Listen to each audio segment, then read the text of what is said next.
مرتبہ ایک صحابی حضرت جابر، کون حضرت؟ اللہ کے رسول صلی اللہ علیہ وسلم کے پاس آئے، کہا اللہ کے رسول یہ سورج روز آسمان پہ آتا ہے، مشرق سے طلوع ہوتا ہے مغرب میں ڈوب جاتا ہے، روز طلوع ہوتا ہے، بولو، اور روز، بھائی سورج کو آپ نے دیکھا ہوگا، روز آتا ہے اور روز جاتا ہے، ابھی چلا گیا، صبح ہوگی تو آئے گا۔ تو حضرت جابر نے کہا اللہ کے رسول سمجھ میں نہیں آتا، یہ جاتا ہے تو کہاں جاتا ہے؟ بھئی یہ آیا ٹھیک ہے، سورج طلوع ہوا آیا، اب شام کو چلا گیا، یہ کہاں گیا؟ ہمارے نبی کی آنکھوں میں آنسو تھے، بولو سبحان اللہ۔ ہمارے نبی نے فرمایا یہ سورج جاتا ہے، اللہ کے عرش کے پاس جاتا ہے اور سجدہ کرتا ہے اور پرمیشن مانگتا ہے، کل میں نکلوں یا نہ نکلوں؟ اللہ کہتا ہے نکل جا تو نکل جاتا ہے۔ جب قیامت کا دن ہوگا اللہ کہیں گے آج تک مشرق سے نکلا، اب مغرب سے نکل جا، اسی دن قیامت قائم ہو جائے گی۔ اصل معاملہ اللہ کے ساتھ یہ ہونا چاہیے۔ یہ میں بیان کرنے کے لیے بیٹھا، جیسے مولانا وسیع اللہ صاحب نے فرمایا سب کرانے والا کون؟ کہ میں بیان کے لیے بیٹھا 30 سال ہو گئے، کتنے سال؟ 30 سال سے بیان کرتا۔ اب اگر میں یہاں بیٹھے بیٹھے یہ سوچتا 12 حل میں، تو روز رات کو مجمع سامنے ہوتا ہے، روز رات کو مائک سامنے ہوتا ہے، اس میں بیان کرنے میں کون سا بڑا کمال ہے؟ اب تو عادت ہو گئی۔ اگر میں یہ سوچوں تو میرے سے بڑا بے وقوف کوئی نہیں، میرے سے بڑا پاگل کوئی نہیں۔ مجھے ہر بیان سے پہلے یہ سوچنا چاہیے کہ زبان دینے والا کون، مجھے بلوانے والا کون، اور سب کو جمع کرنے والا کون، اور سب کو ہدایت دینے والا کون۔ میں اللہ سے کہوں اللہ میں جا رہا ہوں، اللہ بھلے کرسی پر بیٹھوں گا، سب لوگ ملاقات کریں گے اور معلوم نہیں کتنی تعریف کریں گے، لیکن اللہ یہ تیری مدد کے بغیر نہیں ہو سکتا، کیونکہ زبان تو تو دیتا ہے، اللہ بولنے کی طاقت تو دیتا ہے، اللہ مجمع تو دیتا ہے، اللہ سب کو ہدایت تو دیتا ہے۔ اور دعا کرو کہ اللہ 12 خل والوں کو ہدایت دے اور بولنے والے کو بھی ہدایت نصیب فرمائے، کیونکہ اللہ خود فرماتے میرا بندہ ہر وقت یاد رکھنا تجھے بولنے کی طاقت دینے والا کون؟ یہ ہونٹ دینے والا کون؟ یہ اندر زبان دینے والا کون؟ یہ آنکھیں دینے والا کون؟ تھوڑی دیر کے لیے کہو، پورا 12 حل ایک ساتھ میں کہو، اگر یہ ہونٹ نہیں ہوتے تو ہم کیسے دکھتے؟ ارے کتنے خطرناک دکھتے، 32 بار ہوتی، کوئی آئی لو یو بھی نہیں بولتا، لیکن اللہ کا کرم تو دیکھو کیسے ہونٹ دے دیے، کیسے زبان بولنے کی دے دی۔ اللہ نے فرمایا أَلَمْ نَجْعَلْ لَهُ عَيْنَيْن۔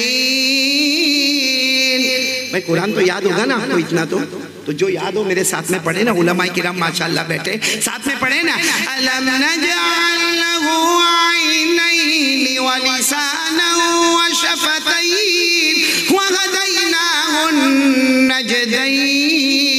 پورا مجمع بولے گا ہمیں آنکھیں دینے والا کون؟ اللہ ہی۔ ہمیں زبان دینے والا کون؟ بولو اللہ۔ ہمیں ہونٹ دینے والا کون؟ اللہ۔ ہم سب کا پیدا کرنے والا کون؟ اللہ۔ اسی لیے ہم نے پہلی بات رکھی یقین بنا لو، اگر دنیا بھی قدموں میں چاہیے آخرت بھی قدموں میں چاہیے، یقین بنا لو کرنے دھرنے والا کون؟ ایک بات بتاؤں، ہمارے یہاں 12 حل میں کبھی کبھی سر درد ہوتا ہوگا، ہاں کیوں پیچھے والوں کا سر نہیں دکھتا؟ اب 12 حل میں سر نہ دکھتا ہو تو مولانا وسیع اللہ میں یہی مکان بنا لوں، کائے کو میں گجرات تک جاؤں بھائی؟ لیکن سر دکھتا ہے نا، ہم سب کو معلوم ہے کہ سر دکھنا میری طبیعت میں ہے، اور وہ ایک ٹیبلٹ رکھی ہے، اور ڈاکٹر نے بتایا تھا جب بھی سر دکھے تو وہ کھا لینے کا، اور وہ میں کھا لیتا ہوں تو میرے کو آرام ہو جاتا ہے۔ بلکہ دوستوں میں بھی کہتا ہے کہ بھائی اگر میں سر میں درد ہو نا وہ ٹیبلٹ کھا لوں، یا 1 کپ اگر میں چائے کا پی لوں تو میرے سر کا درد ختم ہو جاتا۔ میرے پیاروں، ہمارے بڑے بڑے علماء نے کہا ہے کہ جب تیرے سر میں درد ہو اور ٹیبلٹ کھائے گا، بے شک کھائے گا، کیونکہ علاج معالجہ کرنا سنت ہے، بے شک کھائے گا، لیکن وہ ٹیبلٹ کو اپنے ہاتھ میں لے لیا، پانی کا یہ گلاس اپنے ہاتھ میں لے لیا، صرف 1 سیکنڈ کے لیے اللہ اللہ اللہ، اس میں کوئی طاقت نہیں، اللہ کوئی طاقت نہیں، دوا میں کوئی طاقت نہیں، اللہ شفا دینے والا تو ہے، اس کے بعد میں کھا لے، چاہے سر کا درد اچھا ہو یا نہ ہو، لیکن یہ ٹیبلٹ ہمیں جنت تک پہنچا دے گی انشاءاللہ۔ یہ میں آپ کو بتانا چاہتا ہوں کہ بھائی اللہ سے تعلق ایسا ہونا چاہیے، اگر آج قسم پروردگار کی میرا اور آپ کا تعلق اللہ سے ایسا ہوتا تو ہماری ذلت نہیں ہوتی، ہماری رسوائی نہیں ہوتی۔ میرے پیاروں، اسی لئے میں نے کہا نا یہ قل واللہ احد اتنی پیاری صورت ہے. ایک مرتبہ ایسا ہی رات کا وقت ہوگا. بولو کون سا وقت؟ رات کا وقت ہوگا اور صحابہ کرام ایسے بیٹھے تھے مسجد میں اور اللہ کے رسول صلی اللہ علیہ وسلم آئے اور اللہ کے رسول صلی اللہ علیہ وسلم نے آ کر اعلان کیا بھائی یہ اتنا بڑا مجمع صحابہ کا بیٹھا ہے، میرے کو بتاؤ کہ رات کو سونے سے پہلے 1/3 قرآن، یعنی 1/3 قرآن کا مطلب 10 پارے رات کو سونے سے پہلے کون پڑھے گا؟ ہمارے نبی صلی اللہ علیہ وسلم نے اعلان فرما دیا صحابہ کرام کے درمیان میں کہ رات کو سونے سے پہلے 1/3 قرآن، یعنی کتنے پارے؟ سارے صحابہ خاموش بیٹھ گئے کیونکہ وہ 12 حل والے نہیں تھے. نہ 12 حل والے کو بولو ہوتا کہ نہیں ہوتا ایسا؟ اور 10 پارے پڑھنا کیا ہماری ہمت کی بات ہے؟ ارے ہم 12 حل والے 10 پارے پڑھنے جاوے تو فجر ہو جاوے. تو ہمارے نبی نے تو کہا تھا رات کو سونے سے پہلے 10 پارے پڑھنا، یہ تو سونا تو رہ گیا، فجر ہو گئی.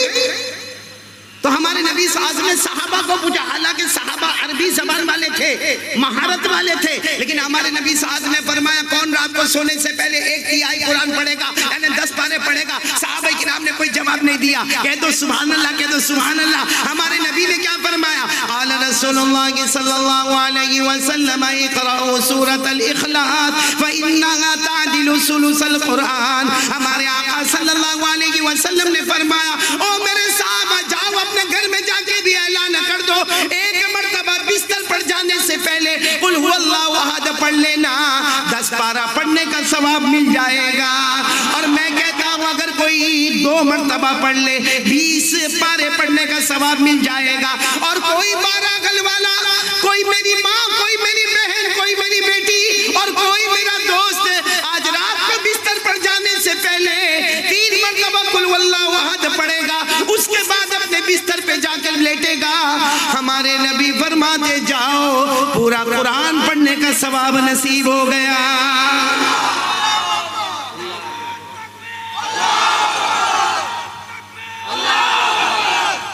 تو 12 حل والے ارادہ کر لو روز رات کو قرآن پڑھیں گے انشاءاللہ. یہ تو رات کی بات ہوئی. دن میں قل واللہ احد کا کیا کریں گے وہ بھی سن لو. بولو نا پڑھیں گے نہیں انشاءاللہ.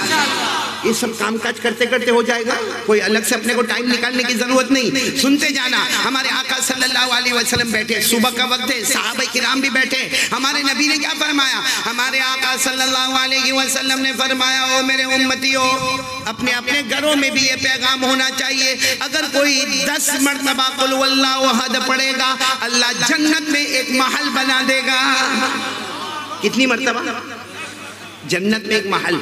جنت کا محل معلوم ہے؟ یہ جو دنیا ہے نا اس سے 10 گنا زیادہ لمبائی اور چوڑائی میں ایک جنت ہوتی ہے. بولو نا اس سے زیادہ لمبائی چوڑائی میں 10 گنا زیادہ. چاہیے جنت چاہیے. کتنی مرتبہ قل واللہ احد پڑھنے کا؟ 10 مرتبہ ایک جنت. اچھا ہمارے نبی رکے نہیں، پھر ہمارے آقا صلی اللہ علیہ وسلم نے فرمایا 10 مرتبہ پڑھے گا اللہ جنت میں ایک محل بنائے گا. کوئی 20 مرتبہ پڑھے گا اللہ جنت میں 2 محل بنائے گا. ارے کوئی 30 مرتبہ پڑھے گا اللہ جنت میں 30 محل بنائے گا. ابھی ہمارے نبی آگے جانے والے کہ حضرت عمر رضی اللہ تعالیٰ عنہ کھڑے ہو گئے، کہا اللہ کے رسول آپ کیا کہہ رہے ہو؟ 10 مرتبہ قل واللہ احد جنت میں ایک محل، 20 میں 2 محل، 30 میں 2 محل، تو ہم پڑھتے جائیں گے اللہ جنت میں محل دیتا جائے گا. ہمارے نبی نے فرمایا اس ذات کی قسم جس کے قبضے میں محمد کی جان ہے، اے عمر تم پڑھتے پڑھتے تھک جاؤ گے مگر میرا اللہ جنت دیتے دیتے نہیں تھکے گا. کیوں قل واللہ احد؟ کیوں؟ کیونکہ اس میں اللہ کی توحید ہے. بولو لا الہ. تو پڑھیں گے نا؟ بولو پڑھیں گے نہیں انشاءاللہ. نہیں ساتھ میں بولو نا پڑھیں گے نہیں انشاءاللہ. آپ بولو تو ایک بہت اچھا واقعہ سناؤ. کتنی دیر تک میرے کو بولنا ہے؟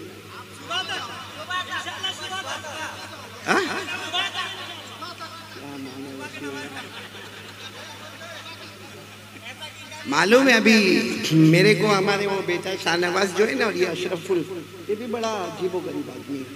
یہ گرمی میں شیروانی پہن کے گھومتا ہے. ہم کو تو یہ پہننے کا جی نہیں چاہتا، یہ اوپر شیروانی پہن کے گھومتا ہے.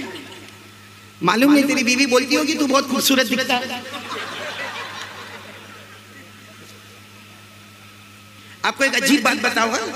میرے کو یہاں پہ آنے سے پہلے میرے کو کہا کہ ٹھیک ہے آپ آ جائیے 8:30 بجے آپ کا بیان شروع کروا دیں گے. آدھے راستے پہنچا اور یہ 12 حل گاؤں کہاں یوں یوں یوں. آخر میں تو میرے بازو میں وہ عبدالحکیم بیٹا تھا. کہاں ہے دین محمد عبدال. اس کو میں نے کہا بھائی کہیں کونے میں مارنے تو لے کے نہیں جا رہے میرے کو. یوں یوں یوں گلی گلی کرا کے یہاں پہ لائے. یعنی گاؤں کہاں شروع ہوتا کہاں ختم ہوتا کچھ سمجھ میں ہی نہیں آیا میرے کو. اللہ 12 حل والوں کو جزائے خیر عطا فرماوے. تو میرا ٹائم بڑھاتے گئے 8:30. پھر اس کے بعد میں کہا 9:30. پھر اس کے بعد میں کہا 9:45. اس کے بعد میں مولانا وسیع اللہ نے کہا 10 کو برابر بیٹھیں گے. 11:15 تک تو میرے کو کرسی نہیں ملی بھائی. اب آپ لوگ بتاؤ کتنی دیر میرے کو بولنا. صاف بولو تو میں آپ کو بتاؤں. لیکن اتنا شاندار واقعہ سناؤں گا آپ کا دل خوش ہو جائے گا. بولو سبحان اللہ. اور چلو ٹائم مت بتاؤ. اتنا بتا دو کہ جو 4 باتیں ہم یہاں سے کہہ کے جائیں گے سب عمل کریں گے انشاءاللہ. سب سے پہلی بات بولو کرنے دھرنے والا کون.